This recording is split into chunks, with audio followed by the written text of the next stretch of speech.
Bismillahirrahmanirrahim. Assalamualaikum warahmatullahi wabarakatuh. Alhamdulillahilladzi arsala rasulahu bil huda wa dinil haq yudhhirahu 'alad dini kullihi wa kafa billahi syahida. Asyhadu an la ilaha illallah wahdahu la syarikalah wa asyhadu anna Muhammadan abduhu wa rasuluhu la nabiyya ba'dah.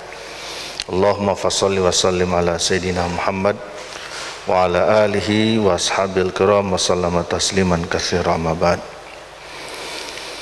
Para jamaah yang dirahmati Allah Subhanahu wa taala, Allah Subhanahu wa taala berfirman di dalam Al-Qur'an surat Ali Imran, surat yang ketiga ayat 92. Dalam ayat ini Allah Subhanahu wa taala menyatakan, A'udzubillahi minasyaitonirrajim. Bismillahirrahmanirrahim. Lan tanalul birra hatta tunfiqu mimma tuhibbun wa ma tunfiqu min syai'in fa innallaha bihi alim. Shadaqallahul azim. Para jamaah yang dirahmati Allah Subhanahu wa taala, dalam ayat ini Allah secara eksplisit menyatakan bahwa sekali-kali kita tidak akan pernah bisa mencapai kebaikan yang sempurna. Ya, jadi lan tanalul birra. Di sini ada kata lan. Lan itu artinya tidak akan pernah terjadi, tidak akan mungkin, ya. Dari dulu, sekarang maupun di masa yang akan datang. Jadi kita tidak akan pernah bisa mendapatkan kebaikan yang sempurna. Apa makna al-birra di sini? Apa yang dimaksud dengan kebaikan yang sempurna? Kalau kita melihat beberapa kitab tafsir, misalnya di dalam tafsir Ibnu Katsir dikatakan bahwa makna al-birra ini adalah al-jannah. Jadi yang disebut dengan al-birra dalam ayat ini adalah al-jannah. Artinya apa para jamaah rahimakumullah? Kita tidak akan pernah mendapatkan al-jannah. Kita tidak akan pernah mendapatkan surga Allah Subhanahu wa taala hatta tunfiqu mimma tuhibbun. Sampai kemudian kita bersedekah, berinfak, ya, berbagi dari harta yang kita cintai. Nah, jadi seperti itu. Jadi kita tidak akan pernah bisa mendapatkan surganya Allah Subhanahu wa taala, di mana surga ini adalah balasan bagi orang-orang yang semasa hidupnya beramal soleh, kecuali kita telah bersedekah atas harta yang sangat kita cintai. Nah, jadi seperti itu, ya. Jadi lan tanalul birra, jadi al-birra di situ adalah al-jannah. Nah, ketika ayat ini turun, salah seorang sahabat dari Ansor, ya, dari kelompok Ansor, itu kemudian namanya Abu Talha. Nah, kemudian merespon ayat ini. Abu Talha radhiyallahu an ini adalah salah seorang hartawan, ya, dari kalangan Ansor. Nah, kemudian beliau menemui Rasulullah SAW dan menyampaikan bahwa di antara harta yang paling dia cintai itu ada satu kebun, namanya kebun Bairuha. Jadi di antara yang dia cintai itu. Posisinya, lokasinya itu persis seberang Masjid Nabawi. Kalau mungkin kita seberang sana lah, dekat Polsek, ya. Polsek sebelah mana ya? Di sini ya. Oh. Seberang itu, seberang bundaran. Dan kenapa sangat dicintai kebun Bairuha ini? Itu kebun yang sangat subur, mengalirkan air, dan Rasulullah SAW suka minum air dari kebun itu. Makanya Abu Talha sangat mencintai kebun Bairuha itu. Nah, begitu turun ayat ini, maka dia ingin menyedekahkan itu kebun, karena kebun itu adalah termasuk harta yang paling dia cintai. Maka kemudian Abu Talha radhiyallahu an menyampaikan maksudnya kepada Rasulullah. Nah, kemudian apa jawaban dari Rasulullah? Maka Rasulullah mengatakan, bagus nih Abu Talha. Dan Rasulullah kemudian menyarankan agar harta itu, kebun itu dibagi-bagi kepada kerabatnya terlebih dahulu. Nah, akhirnya oleh Abu Talha, siap, laksanakan, kira-kira gitu ya, langsung dibagi-bagi ya untuk kerabat keluarganya, dan kemudian juga Rasulullah mendapatkan bagian. Nah, itu respon Abu Talha radhiyallahu anhu. Kemudian di sisi yang lain, Umar bin Khattab radhiyallahu an juga melakukan hal yang sama. Beliau mengatakan kepada Rasulullah bahwa di antara harta yang paling aku cintai adalah kebun dan tanah di Khaybar. Itu adalah ghanimah, harta rampasan perang. Ya, itu yang termasuk yang paling aku cintai. Maka Umar kemudian berkonsultasi kepada Rasulullah.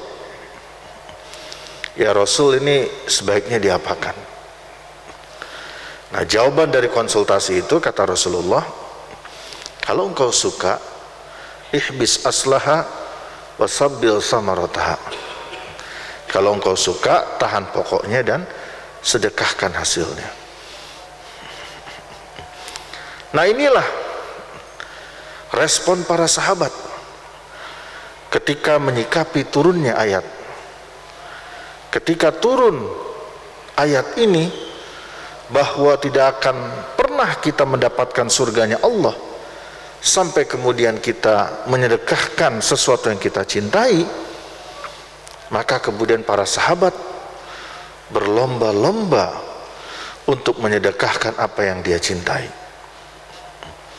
Nah, ini pelajaran yang sangat luar biasa. Demikian pula kita melihat banyak sekali peristiwa-peristiwa legendaris, ya, seperti kisah wakafnya sumur raumanya Utsman bin Affan, yang di dalam tafsir Al-Wajiz menurut Ibnu Abbas radhiyallahu anhuma, ayat mengenai ya ayyatuhan nafsul mutmainnah,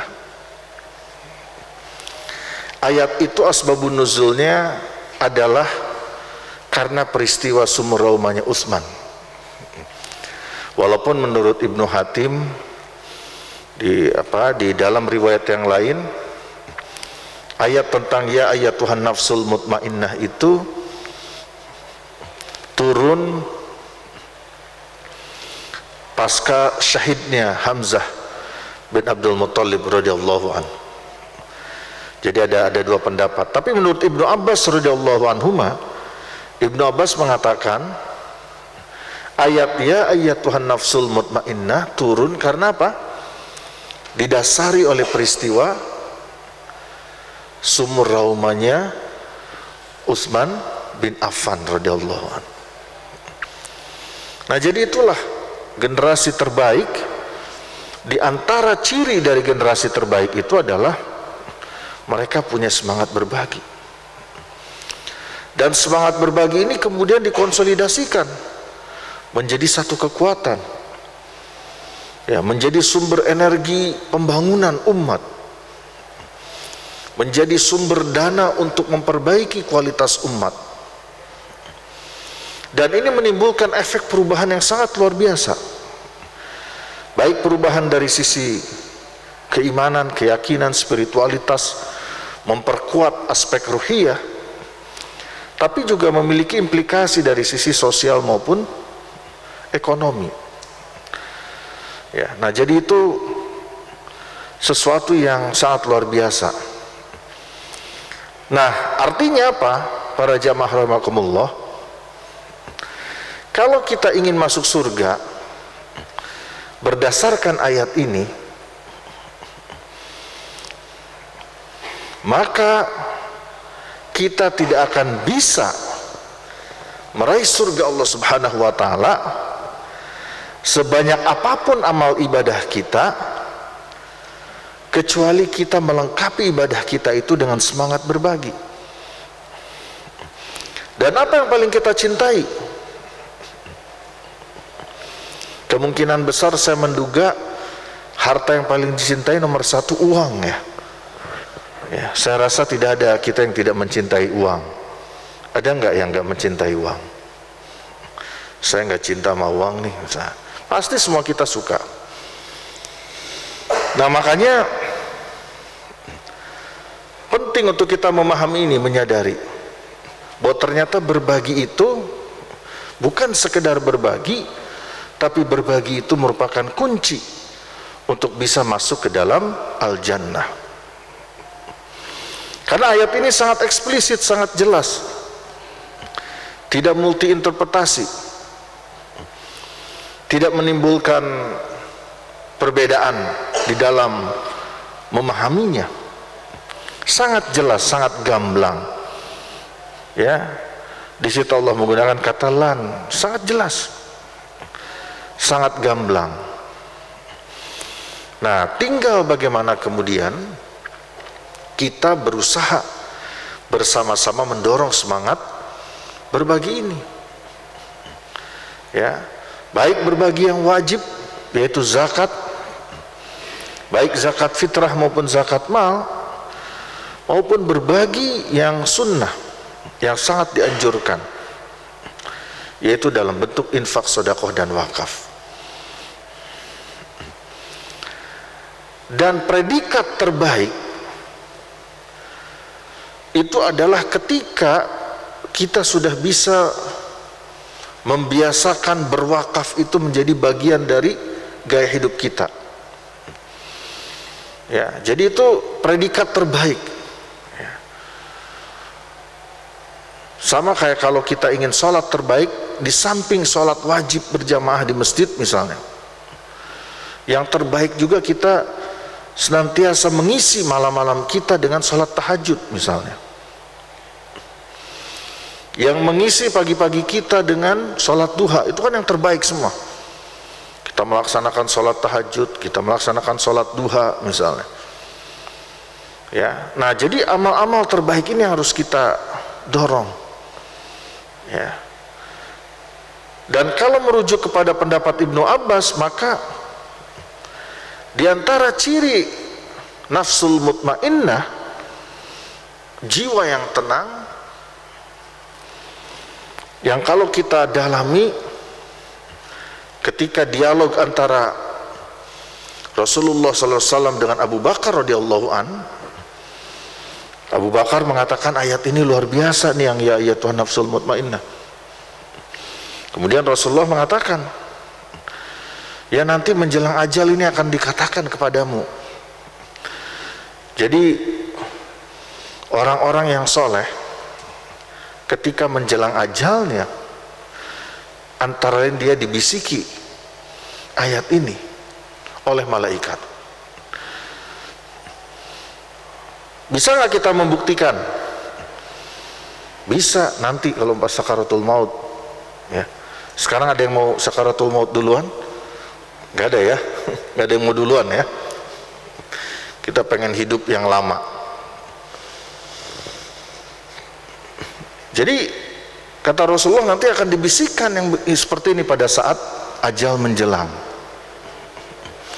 Ya, pada saat mau sakaratul maut, nah dibisikkan, ya Tuhan nafsul mutmainnah, wahai jiwa-jiwa yang tenang. Dan ternyata asbabun nuzulnya adalah menurut Ibnu Abbas peristiwa wakafnya Utsman bin Affan. Ya, di mana Utsman mewakafkan Sumur Rauma, dan peristiwa itu termasuk peristiwa yang sangat legendaris karena jejak-jejaknya masih ada sampai sekarang.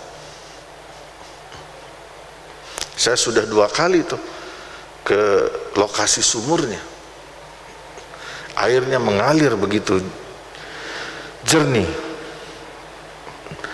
Dan saya juga pernah alhamdulillah berkesempatan berfoto di depan hotel yang sedang dalam proses pembangunan, di mana pelang hotel itu ditulis pemilik dari hotel ini adalah Sayyidina Utsman bin Affan radhiyallahu anhu. Bayangin, orangnya sudah wafat 14 abad yang lalu, hotelnya masih ada. Wah, ya. Nah, jadi artinya kalau kita mengaitkan antara makna nafsul mutmainnah dengan ayat ini, bahwa ya, di antara benang merahnya itu adalah munculnya semangat berbagi yang kuat, hatta tunfiqu mimma tuhibbun, sampai kalian kemudian menginfakkan harta yang kalian cintai. Nah, karena itulah hadirin jamaah rahimakumullah, ya, khusus subuh ini mungkin singkat saja, ya. Jadi saya mengajak pada kita semua, mari kita sempurnakan ibadah saum kita, kita sempurnakan iktikaf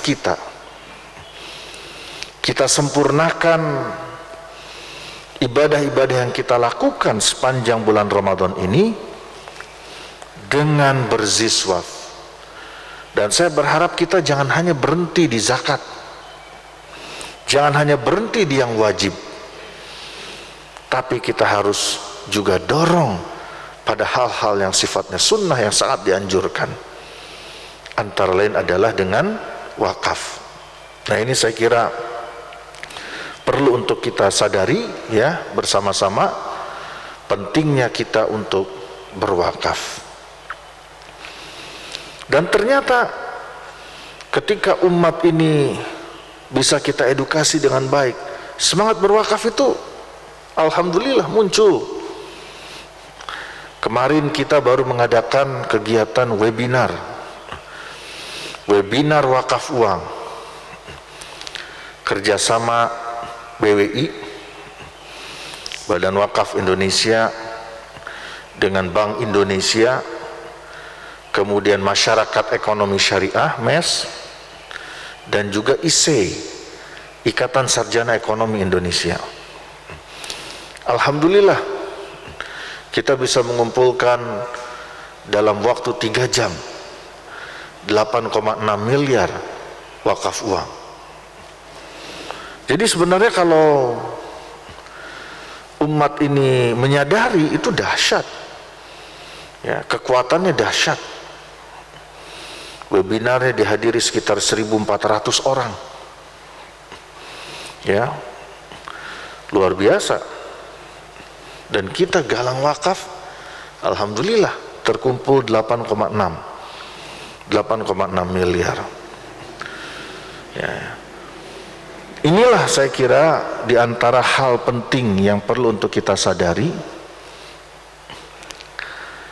Dan kalau kita betul-betul menyadari ini, maka kebangkitan umat ini saya kira akan tinggal menunggu waktu.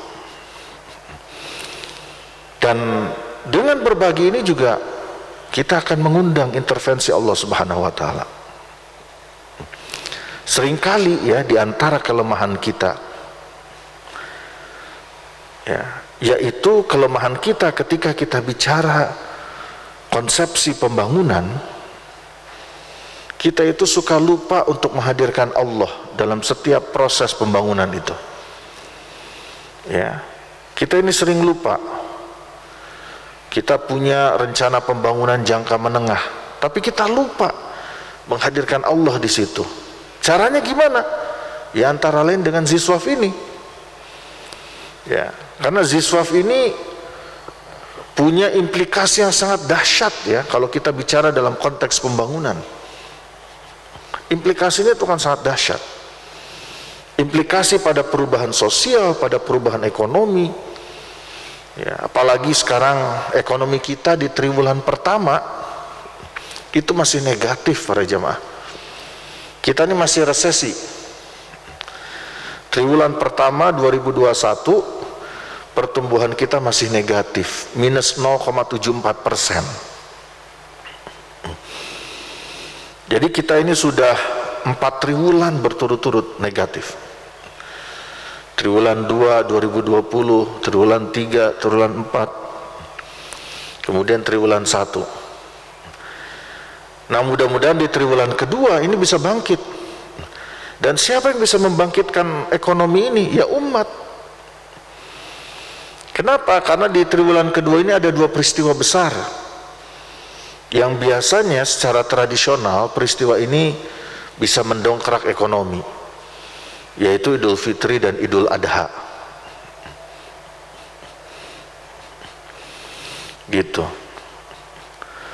Ya, jadi saya kira akan sangat dahsyat. Nah, di antara yang perlu kita dorong ini adalah tadi, bagaimana kita bisa memanfaatkan kekuatan Ziswaf ini juga untuk kemudian membangkitkan kembali ekonomi. Ya.